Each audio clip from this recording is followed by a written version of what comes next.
জাতিসংঘে ডক্টর মোহাম্মদ ইউনূসের অভাবনীয় সাফল্যে ভারত রীতিমতো বেকায়দায় পড়েছে। তাদের টনক নড়েছে এবং তারা বিপদ গুনছে যে কি হবে এর ফলাফল বা পরিণতিতে। পরিষ্কার যে ইউনূসের সঙ্গে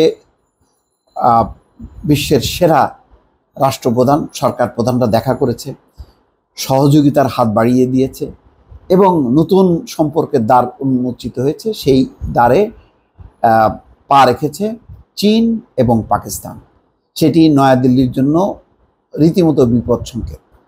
আর এই যে ঘটনা, এটি ভারতের গণমাধ্যমে এখন রিপোর্ট হচ্ছে, লেখালেখি হচ্ছে এবং তারা এটি আর গোপন রাখছে না, প্রকাশ্যে এনেছে। এবং ভারত বলতে গেলে চোখে মুখে অন্ধকার দেখছে।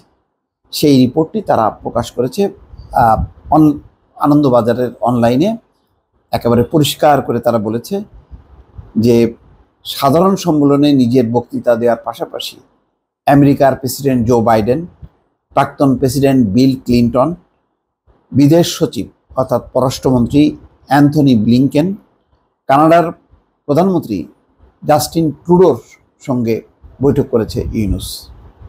এছাড়াও ডক্টর ইউনূসের পক্ষ থেকে বলা হয়েছে 40টি দেশ এবং বিভিন্ন সংস্থার প্রধানদের সঙ্গে ডক্টর ইউনূস বৈঠক করেছে ওই স্বল্প সময়ের মধ্যে। তো এটা বাংলাদেশের কোনো সরকার প্রধান এই ধরনের বৈঠক করার সুযোগ পাননি। বিশেষ করে জাতিসংঘের যে অধিবেশন চলার সময় জো বাইডেনের সঙ্গে দ্বিপাক্ষিক বৈঠক 30 মিনিটের, এটি বাংলাদেশের ইতিহাসে কখনো ঘটেনি এবং অন্যান্য দেশের ক্ষেত্রেও হয়নি যে জাতিসংঘের অধিবেশন চলাকালে দ্বিপাক্ষিক বৈঠক।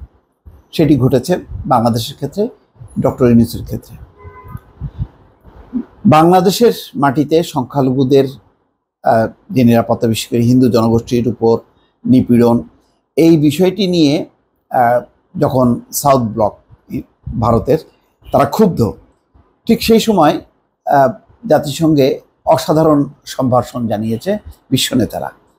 এটি ভারত কোনোভাবেই ভালো চোখে দেখেনি। আর ডক্টর ইউনূসকে বেকায়দায় ফেলার জন্য নরেন্দ্র মোদী এমনভাবে তার সফরসূচি সেট করেছিল যাতে কোনোভাবেই ডক্টর ইউনূসের মুখোমুখি হতে না হয়। কিন্তু নরেন্দ্র মোদী এড়িয়ে গেছেন ডক্টর ইউনূসকে, কিন্তু বিশ্ব নেতারা কিন্তু এড়াননি।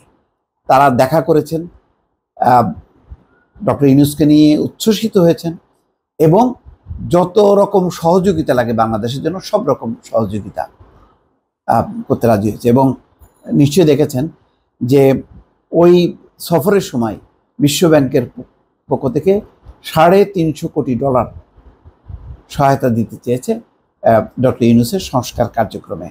অন্যান্যরাও দিয়েছে এবং এমন কোনো সংস্থা নাই বা কমিশন নেই যারা ডক্টর ইউনূসের সঙ্গে দেখা করেনি। এখানে বলা হচ্ছে আনন্দবাজারের রিপোর্টে, মোদির সঙ্গে বৈঠক না হলেও আমেরিকার সিলমোহর নিয়ে সফলভাবেই আন্তর্জাতিক দৈত্য সরালেন অন্তর্বর্তী সরকারের প্রধান উপদেষ্টা ইউনূস, যা দিল্লির আশঙ্কা বাড়িয়ে দিয়েছে। সাধারণ সম্মেলনে নিজের বক্তৃতা দেওয়ার পাশাপাশি আমেরিকার president Joe Biden, Bill Clinton সাবেক প্রেসিডেন্ট, অ্যান্থনি ব্লিংকেন পররাষ্ট্রমন্ত্রী, কানাডার প্রধানমন্ত্রী জাস্টিন ট্রুডো সঙ্গে বৈঠক করেছেন ইউনূস। পাশাপাশি ইউরোপীয় কমিশনের প্রেসিডেন্ট, বিশ্বব্যাংকের প্রধান, এডিবির শীর্ষ কর্মকর্তার সঙ্গে আলাদা করেও আলোচনা হয়েছে তার। এইসব আলোচনার মূল সুর একটাই, শেখ হাসিনা পরবর্তী বাংলাদেশের সরকারি নেতৃত্বের প্রতি পশ্চিমা দুনিয়া এবং আমেরিকার পূর্ণ সমর্থন ও সহযোগিতা থাকবে ভবিষ্যতে। তার মানে পশ্চিমা দেশ, মার্কিন যুক্তরাষ্ট্র সহ এবং তার সহযোগী এডিবি, ওয়ার্ল্ড ব্যাংক, যতগুলো সংস্থা আছে, ইউএসএআইডি, সবাই সহযোগিতা করবে। বাংলাদেশের পাশে এসে দাঁড়িয়েছে, যাতে ভারত সরে গেছে সেই কারণে বাংলাদেশ কোনো অভাব বা শূন্যতা বোধ না করে বা নিজে একা এরকম বোধ যাতে বাংলাদেশে না আসে।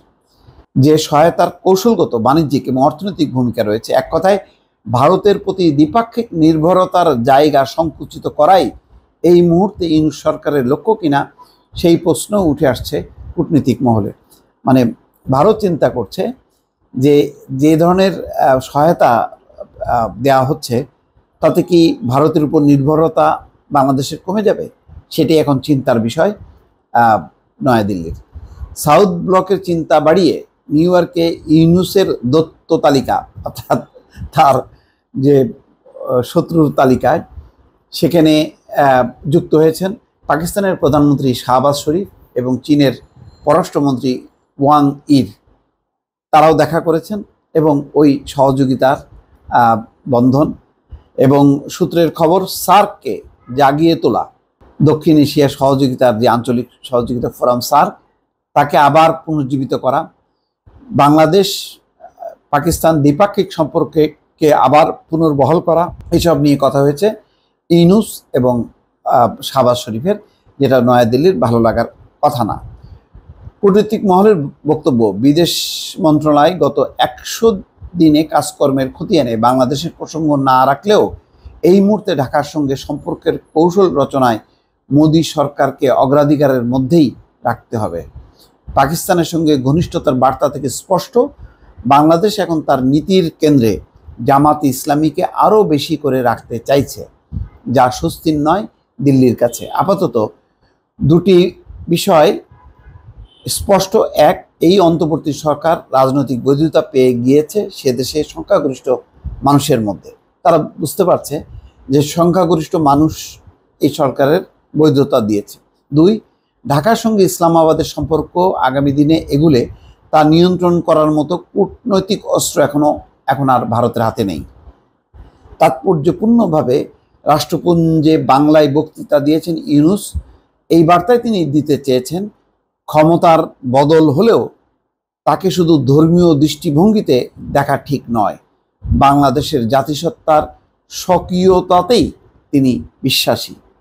অর্থাৎ অনেকে ভারত বলার চেষ্টা করেছে যে ডক্টর ইউনুস জামাত, জঙ্গি এদের প্রতিনিধি, কিন্তু না, সে যে বাংলাদেশি জাতীয়তাবাদের একটা মূর্ত প্রতীক, সেটি বাংলায় ভাষণ দিয়ে তিনি প্রকাশ করেছেন। মোট কথা, এই রিপোর্টের মধ্য দিয়ে ভারত যে কোণঠাসা, তারা যে চিন্তিত এবং ভবিষ্যতে যে বাংলাদেশকে আর বাগে রাখা যাবে না, সেই বিষয়টি তাদের মধ্যে আরও স্পষ্ট হচ্ছে। হতাশা বাড়ছে, উৎকণ্ঠা বাড়ছে। দর্শক ভালো থাকবেন, আল্লাহ হাফেজ।